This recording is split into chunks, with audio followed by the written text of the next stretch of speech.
नमस्कार मित्रों, study classes में आपका स्वागत है। तो चलिए पढ़ते हैं नारीवाद फेमिनिज्म। नारीवाद भी राज्य को पुरुषों द्वारा नारियों पर नियंत्रण स्थापित करने का एक साधन मानता है। नारीवाद के इस विचार के प्रमुख समर्थक हैं यूवल डेविस और एंथियस पेटचेस्की और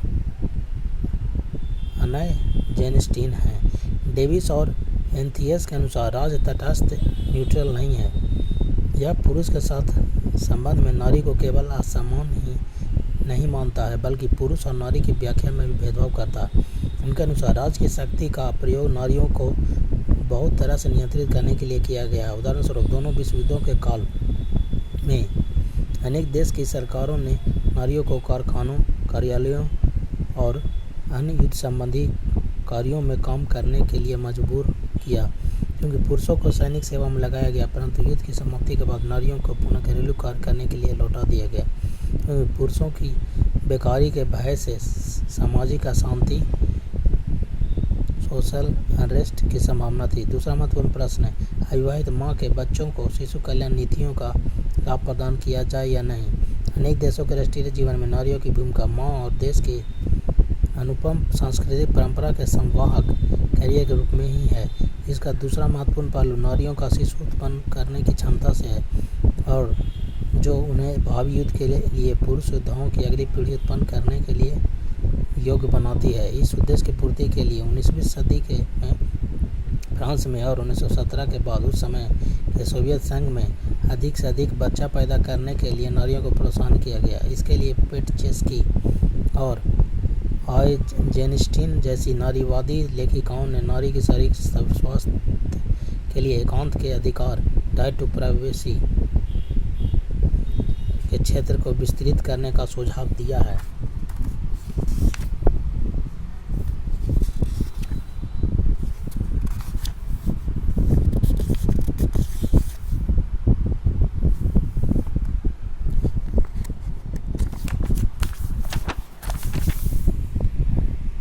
नारीवाद का दोष यह है कि यह निरंकुश रूप से व्यक्तिवादी है, क्योंकि व्यक्तिगत अधिकार की धारणा को सामूहिक जीवन के परिणाम के रूप में विकसित करने में यह सफल रहा है।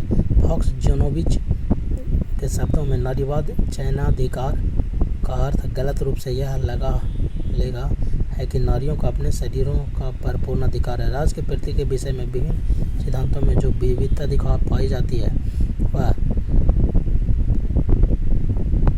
इस महत्वपूर्ण अवधान की उत्कट जटिलता को दर्शाती है। फासीवादी और साम्यवादी राज्य की समाप्ति के उपरांत भी राज्य की प्रकृति के विषय में वाद विवाद जारी है। अंतर सिर्फ इतना ही है कि जहां पहले उदारवादी राज्य और फासीवादी या साम्यक राज्यों की प्रकृति के विषय में वाद विवाद होता था, आज उदारवादी लोकतंत्र के ढांचे के अंतर्गत व्यक्तिवादी और समुदायवादियों में वाद विवाद चल रहा है। परंतु राज्य के सभी सिद्धांतों में एक ही त्रुटि इस ज्ञान की कमी है। भूमंडलीकरण, ग्लोबलाइजेशन के अंतर्राष्ट्रीय परिणामों ने इन सभी सिद्धांतों स्थानीय रूप से पुराना बना दिया है। आधुनिक भूमंडलीकरण के युग में 5 कारकों ने राज्य की नैतिक, आर्थिक, सैनिक, राजनीतिक आधारशिला पर प्रघात कर उसे हिला दिया है। प्रथम, संचार के साधनों, समाचार पत्र, रेडियो, दूरदर्शन, टेलीफोन, कंप्यूटर आदि का इतना अभूतपूर्व विकास हुआ है कि राज्य ने सूचना के क्षेत्र में अपना एकाधिकार खो दिया।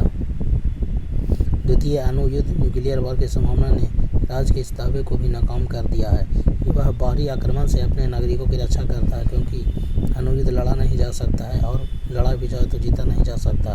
तृतीय, आधुनिक उदारीकरण और मुक्त बाजार व्यवस्था में अकेले कोई राज्य अन्य राज्यों के सहयोग के बिना आर्थिक रूप से समृद्ध नहीं हो सकता। चतुर्थ, न्याय के क्षेत्र में भी राज्य का एक अधिकार समाप्त हो गया है और राष्ट्रों की यह मान्यता सही रूप से सही नहीं है कि राज्य का उद्देश्य न्याय की प्राप्ति। अंतर्राष्ट्रीय संगठन, मानवाधिकार समूह और प्रजातंत्र के स्वनियुक्त प्रवक्ता राज्य के इस अधिकार को चुनौती दे रहे हैं। नागरिकों के जीवन को केवल वही निर्णय का मध्यस्थ है। अंत में राज्य को अपने अंतर्गत भी विविध जातीय समूहों की चुनौतियों का सामना करना पड़ा। सोवियत संघ और यूगोस्लाविया के विघटन के बाद प्रायः इस प्रत्येक बहुजातीय राज्य मल्टीएथनिक स्टेट एकता और स्थायित्व बनाए रखने में घोर संकट का सामना कर जैसे सभी राज्य विघटन की थर्रा कर काँप रहे हैं। अंततः राज्य संबंधी सभी सिद्धांत आज प्रासंगिक रिलेवेंट नहीं है। राज्य के भूमंडलीकरण के राज्य के संबंध में बहुत से निर्णय बहुराष्ट्रीय कंपनियों द्वारा लिए जाते हैं जो राज्य के कार्यक्षेत्र और नियंत्रण से बाहर हैं। राज्य के वास्तविक सिद्धांत को राज्य की सापेक्ष स्वायत्तता, ऑटोनॉमी और अधीनता, सबऑर्डिनेशन दोनों पर आवश्यक रूप से विचार विमर्श करना पड़ेगा। 4.7 अभ्यास के प्रश्न है। Question and for exercise. पहला, what are the theories of the nature of state, discuss any one of them.